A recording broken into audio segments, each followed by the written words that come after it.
Welcome to the Week Junior issue number 412, the November 4th issue. Let's get this started with. Alright, now the Week Junior. Let's start off.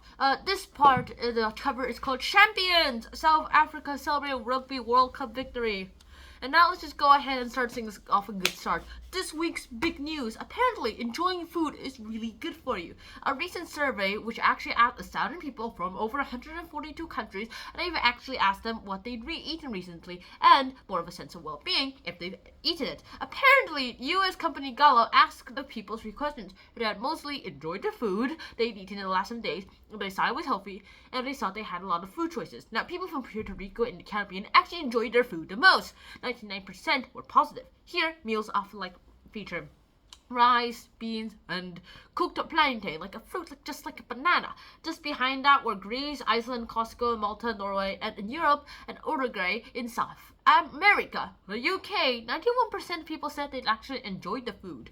Only half of people in the Democratic Republic of Congo and Africa said they enjoyed their recent meals. Here, the root vegetable cassava with beans is actually a common dish, and the European country that enjoyed this food the least was Lusuria, where sepelinana, potato and pork dumplings, are popular. Where the Indonesian had the highest number of people, 96%, who actually said they eat healthy food. This compared with 88% in the UK and fewer than half in Madagascar, Africa.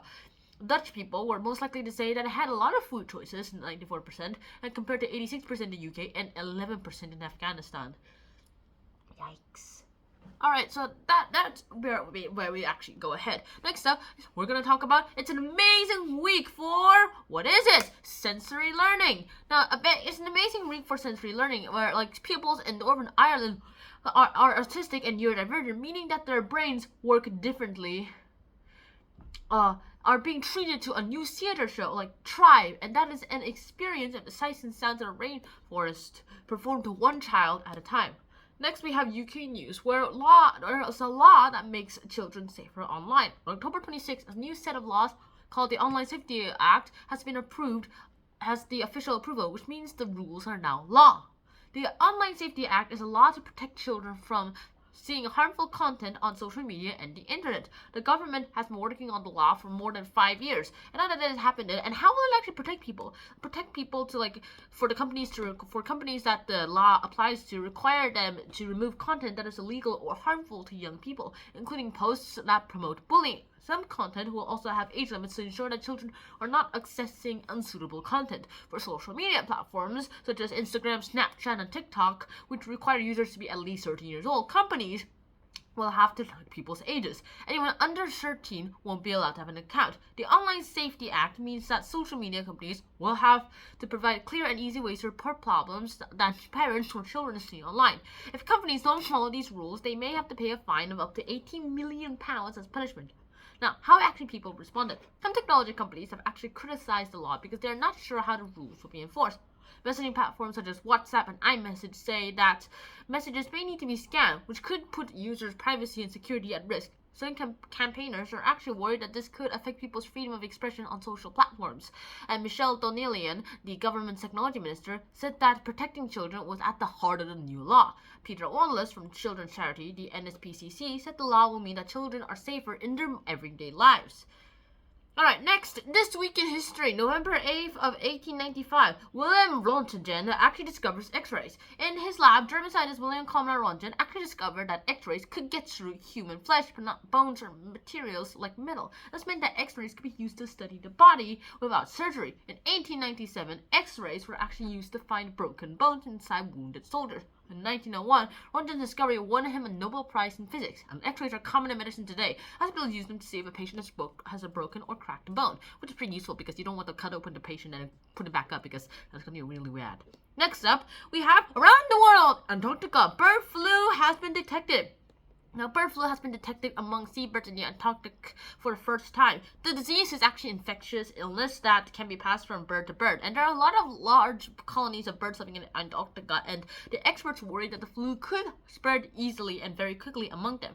The British Antarctic Survey, which actually has a base there, thinks the disease was brought by birds returning from their yearly journey to South America, which is pretty darn good, I guess. Alright, next up, we have to talk about people. Speaking up for children's rights, there's this woman named Poppy Fairbairn, and she was inspired by the Wee Jr. Poppy Fairbairn, who is 16 years old from Kirkcaldy in Scotland, is a part of UNICEF UK's Youth Advisory Board, a charity that helps children, and her work is about making sure that young people's voices are heard at UNICEF UK. She says she and her fellow board members provide an insight on what matters to children and most of the young people, the most. And through her work with UNICEF, Poppy has interviewed celebrities, learned about children's rights and how to protect and empower young people. Her passion for volunteering started when she actually joined her school's Right to Respecting group, and which brings together people from different year groups and parts of the school. They work together to make sure children have the rights they are entitled to. And Poppy says that whatever motivated her when she was younger was getting a Blue Peter badge and reading the Wee Jr. Apparently, it is important to realize that you can have interests as diverse as you like, and the Wee Jr. empowered her to think big and inspired her to keep searching for different opportunities, apparently. Ugh. I'm not high up at the Wee Jr. Alright. Next up, we have to talk about all about Gaudi. I've actually been to the place here. It's he built this thing called the Sagrada Familia Cathedral. It's still not finished, but the 4 towers that he designed, and he actually designed the whole darn thing. The 4 towers that he originally designed to be up there, was supposed to be complete 100 years ago, is now finally complete. 141 years after the building was started, Antonio Gaudi's church, the Sagrada Familia, is finally complete. The 4 towers. There are still a lot of other places to be complete, but hey, give him a break. It's been about a century and a half. I've been to the place. You can look at my YouTube videos too, shorts, and you can probably find me talking about the Sagrada Familia and visiting it and getting really, really scared about how high up there it was. I mean, crazy, people. It was so high up. The drawbridge was just one wooden bridge with a link that was swaying like this. It was windy. I was like, ah! But then again, yeah, I am scared of heights.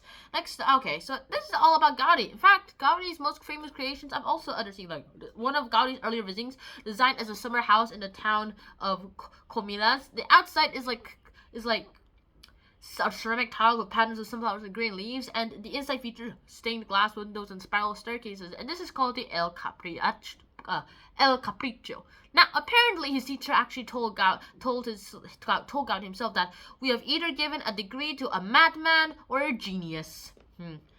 Next up, the Casa Batlló. Gaudi was actually inspired for the sea for this building, which he actually started working on in 1904. Inside, it is designed to actually feel like you're underwater, with skylights that look like turtle shells and wave-like shapes everywhere. And the wooden banister is like a spine of a large sea creature, which seems pretty good. And there's even another thing called the Park Güell. I've actually been to this place, the Park Güell. This park is one of Gaudi's most famous projects. It's really meant to be part of the housing development for rich families, and has incredible stone structures, brick tiles, and one of the most famous dragons ever. A reference to the legend of St. George, Catalonia's patron saint. Yay! Alright, entertainment, people. Entertainment. Now, entertainment is like opening up a box of magic. A thrilling new stage play is actually sent to enchant audiences this winter. Apparently, there's this thing called open up a box of winter, like the Box of Delights. Actually it's a play created by the Royal Shakespeare Company, the RSC, and it's based on the book which was published in 1975, The Box of Delights, where there's this boy who receives a magic box that can let him do things, and he has to use it well and try to protect it from 2 other people, or else Christmas will be over. Yoo-hoo! Christmas is gone! Ah!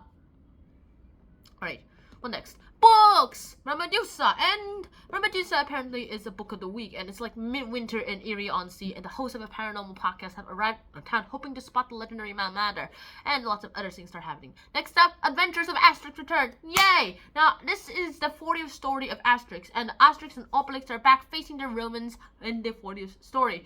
Now, France actually named its first satellite Asterix, and it was launched into space in 1965, and these guys here are actually Gauls. That means Gaul is actually the old word for French, meaning that these guys are French. Also, to me, they look a bunch of Vikings. Asterix and this 40th adventure, Asterix and the White Iris, actually goes ahead and brings Axorus and his friend Obelix back into the things. Apparently, their hometown, actually has this magical potion that lets them have superhuman strength and the ability to defeat Romans. Romans, you have no match to us. Whoa! Also, if it is going to be historically accurate, then, this potion would have done no good anyways. Apparently, his Asterix friend Obelix actually don't need the superhuman stuff, because apparently, when he was a baby, he fell into a pot full of it and has lifelong superhuman strength. Huh. Sounds like Captain America. Captain America! Next up, on screen, WarioWare, micro games galore. Now, I actually used to play this kind of thing, and then I realized, and then I've lost the whole CD. Ugh. And this is called Warrior. Move it! Where it's like, if you're easily bored playing big games like Ben 10, Cosmic Destruction, or I don't know, Minecraft, or Roblox, those kinds of things, then you're probably gonna like this game because it's just a little CD filled up with a bunch of 200 games, each lasting, just some of them lasting a few seconds. Now, apparently, Wario's first appearance in the game was in 1992 in Super Mario Land 2, a good 6 golden coins. So this is pretty darn good. And in previous Wario games, each of the micro games needed you to do a movement. You have to figure out what the movement is. They don't tell you in the instructions, and you have to do it as fast as possible. Oh, now the app of the week, Subpar Pool, a very good simulator of how pool works. Birds v Robots math battle. It's basically Plants vs Zombies, but it's birds versus robots, and you need math. You need to do math to create buds. And video of the week, Stampy's Farewell. Our British gamer Joseph Garrett, known as Stampy, was one of YouTube's biggest stars with Minecraft videos a few years ago. In October, he posted the final episode in his Stampy's Lovely World series and said goodbye for now to fans. Yay! Yay? I'm not sure about that. Alright, last but not least, we have That's Unbelievable! Loud cat purrs to a new record. An especially noisy feline from Cambridgeshire, England, has won herself a spot in the Guinness World Records books, where Bella let out a purr of 54.6 decibels, and that is used like decibels are used to measure sound, and that makes her the loudest house cat on the planet. That's similar to like level of noise made by a boiling kettle, and it isn't too far by the rattle of a washing machine. And Bella's owner, Nicholas Spink, says she purrs all day long. If there's food around or kettles, she always purrs. Yay! Alright, last but not least is our last story of today. Pizza delivery rocket ship for sale! Now, it was Las Vegas in the US. An unusual vehicle has actually been put up for sale. The Triton A2 car was actually built in 1985. It looks sort of like a spaceship, I'll have to say. And it was actually originally designed to deliver Domino pizzas. And the car can carry 2 passengers, one from the other, and is fitted with heaters to keep the pizza warm. The current owner says the car turns heads when people see it drive past. He bought it in 2021 for around £20,000, and it will go on sale on auction on November 10th. That's about it. So hopefully you guys actually enjoyed this episode. Hope to see you guys soon. And so until next time, wherever we are, the Week Juniors reporter out. Oh yeah, and always wear a helmet.